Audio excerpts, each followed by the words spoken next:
اپنے بس میں ہے اتنا ہاتھ پیر مارنے کی اور ان تقاضوں کے لیے راتوں کو اٹھ کر اللہ کو منانے کی، یہ ذمہ داری اس مجمع کے ذمہ ہے۔ اپنی پرسنل دعاؤں میں، خانگی دعاؤں کے اندر بھی آپ اس کو مانگے گا۔ جیسے ہم اپنی ضرورتیں، اپنے مسائل اللہ سے کہتے ہیں نا، میرے بھائیوں، اپنے ذوق کا کام، اپنی مسجد کا کام، اپنے محلے کے مسلمانوں کی دینداری ہے نا، ان کی جان مال وقت کا صحیح لگنا، اس کو اللہ سے مانگیں گے ہم لوگ، اپنا بھی اور لوگوں کا بھی، اپنا بھی کیا بولو اور لوگوں کا بھی، محنت کے راستے سے اور دعاؤں کے راستے سے۔ یہ 2 مہینے تک کے جتنے تقاضے ہیں، یہ سارے تقاضوں کو پورا کرنا ہم میں سے ہر ایک آدمی کی ذمہ داری۔ وہ فکر مند رہے گا، اپنے ساتھیوں کو فکر مند رکھے گا۔ اس لیے یہ شرکت برائے شرکت نہیں ہے، یہ کوئی فارمولٹی نہیں ہے۔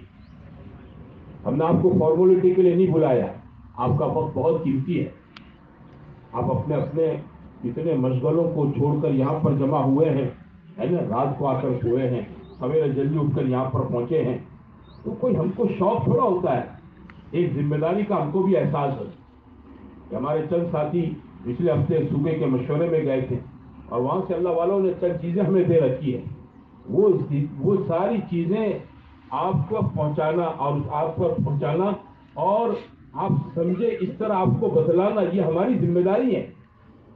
اور یہ چیزیں آپ پیچھے مجمع میں نیچے تک چلے جاویں، یہ پہنچانے کی ذمہ داری کس کی بولو؟ آپ سب بزرگوں کی۔ اس پہ بھائیوں، اب تمام بزرگوں سے گزارش ہے کہ آپ حضرات مشوروں میں اپنی نیتوں کو صحیح کر کے بیٹھیں۔ دیکھو ایک بات، ہمارے بھائی صاحب تو فرماتے تھے باوضو بیٹھے، ایسا فرماتے تھے مشوروں میں نیتوں کو صحیح کر کے بیٹھے، کوشش کرے باوضو بیٹھے۔ اور مشورے میں میرے دوستوں بھائیوں، جو چیز مشورے میں اس وقت چل رہی ہے، جو امور چلتا اسی کو سوچیں، ادھر ادھر کی دوسری کوئی بات نہ سوچیں۔ درمیان میں کسی کا فون آوے اٹھ کر نہ کھڑے ہوں، فون سائلنٹ کر کے بیٹھے۔ یہ ہمارا 4-5 گھنٹے کے لیے جمع ہونا ہوتا ہے ظہر تک، پورے یکسو ہو کر پوری بات کو سمجھے سنے اور پوری ذمہ داری کے ساتھ پھر اپنے علاقوں میں جانے کے بعد اس کو میرے بھائیوں اگلے 2-2.5 مہینے تک پورا کا پورا یہ قابو میں لانے کے لیے ہم آپ محنت اور اس کی فکر کریں۔ اس لیے مشورے سے میرے دوستوں بھائیوں، ہم اپنی مسجدوار جماعتوں کو بلاتے ہیں جو کام کو لے کر چلتے ہیں محلوں میں، ہم عام مجمع کو نہیں بلاتے ہیں۔ وہ یہ سامر کا ہے لیکن عام مجمع تھوڑا بلایا ہم نے اس گاؤں کا، یہاں کی مسجدوار جماعتی کو بلایا، وہی تو کام کرتے ہیں۔ اس لیے میرے عزیزوں میرے بھائیوں، بہت بڑی ذمہ داری ہے مشوروں میں شرکت کرنا اور اللہ سے مانگنا اپنی ذمہ داری کے بارے میں۔ یہ امت تو اپنے نبی کی نیابت میں پہلے سے ذمہ دار ہے، ایک ایک مسلمان ذمہ دار ہے، لیکن افسوس یہ ہے ہم نے محنت کر کے مسلمانوں کے اندر ابھی یہ ذمہ داری کا احساس جگایا نہیں ہے۔ اگر جگا دیتے نا تو پورا آنند یہاں جاتا، بچوں پورا ضلع ہمارے پاس آ جاتا کہ بھئی اگلے 2 مہینے تک ایک ذمہ داری کا کام ہے، اس کو پورا کرنا ہے۔ لیکن ہمارے میرے دوستوں بھائیوں، محنت کی کمی، فکروں کی کمی، رونے دھونے کی کمی، اندر کے قرن کی کمی، درد کی کمی، ورنہ حضور صلی اللہ علیہ وسلم نے اپنی بات صحابہ کے اوپر کے طبقے کو نہیں، نیچے تک کے طبقے تک، ایک تو وہ طبقہ تھا جو عشر مبشرہ تھا، ہر وقت حاضر باش رہتا تھا، بات سمجھے نا، اور ایک وہ طبقہ تھا جو تجارت میں رہتا، کھیتی میں رہتا، مزدوری میں رہتا، لیکن اللہ کے نبی کی فکر حضور صلی اللہ علیہ وسلم نے ایک ایک آدمی میں ایسے منتقل کر دی تھی کہ کوئی بھی صحابی ہو، اس کی سب سے پہلے اندر کی بات یہ تھی کہ میری جان، میرا مال، میری زندگی، میری جوانی، میری طاقت، میری صلاحیت اللہ کے دین کے لیے امانت ہے۔ یہ سب اللہ کے دین کے لیے ہے، خدا کا دین چمک جاوے، پنپ جاوے، اس کے لیے امانت ہے۔ میری ضرورت اور میری دوسری چیزیں اس کے بعد کے لیے ہے، بنیادی چیز اس کے لیے ہے، میرے دین کے لیے ہے، اللہ کے دین کے لیے۔ میرے دوستو، ہم نے امت میں اس کا احساس پیدا نہیں کیا، اس لیے آپ دیکھیں امت کی جان کہاں لگ رہی ہے، مال کہاں لگ رہا ہے، وقت کہاں لگ رہا ہے، اسراف میں، فضول خرچوں میں، گناہوں میں۔ اس کے میں آپ ذمہ دار ہیں. اس کے کون ذمہ دار ہے بتاؤ؟ میں آپ ذمہ دار ہیں. میں آپ ذمہ دار ہے. یہ نہیں ہونا.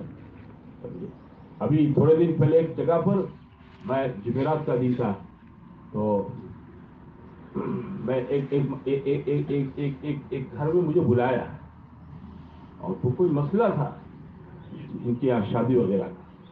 تو میں نے ساری باتیں ان کی سننے کے بعد سب کو بٹھایا تھا اس گھر کے مردوں کو اور میں نے کہا دیکھو شادیاں ایک دم سادگی سے کرو. اللہ نے پیسہ دیا ہے تو اس پیسے کی نمائش نہ کرو, دکھاوا نہ کرو. اور میں نے ان کو وہ جس کے گھر میں کھانا کھا رہا تھا اس کی بیٹی کی شادی, میں نے کہا 1 روپیہ خرچ مت کر, سیدھا سادہ ایک دم سادگی سے کر. اور جس کے لڑکے کے ساتھ شادی تھی وہ اس کا باپ بھی موجود ہے. میں نے کہا خبردار تو کبھی بارات لے کر آیا ادھر, سیدھا مسجد میں نکاح پڑھ لو, فوارے مار دو. اور تجھے کچھ کھلانا پلانا ہے تو شادی کے 2-4 مہینے کے بعد مہمان نوازی کے طور پر ان کے رشتہ دار بلا دیے. لیکن یہ رخصتیوں کے نام پر تم سب یہ تقسیم کرتے ہو نا, یہ سب غلط ہے.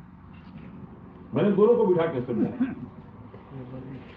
وہ گھر میں پردے میں عورتیں بھی سن رہی تھی. امت کا مال جان وقت صحیح جگہوں پر لگے اس کی ہم ذمہ دار ہیں. بھائیو سمجھتے ہو آپ لوگ؟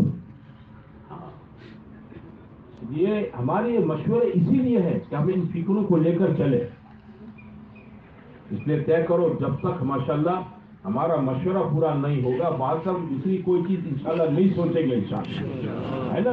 اور فون پر ادھر ادھر کی کوئی بات نہیں کریں گے. جو چیز کہی جاوے اس کو دھیان توجہ کے ساتھ سنیں گے. زون نے جو ساتھی لکھنے کے لیے چوپڑے کے ذمہ دار بنائے ہیں وہ ساری بات پوری لکھیں گے. کرو گے انشاءاللہ؟ کون کون کرے گا؟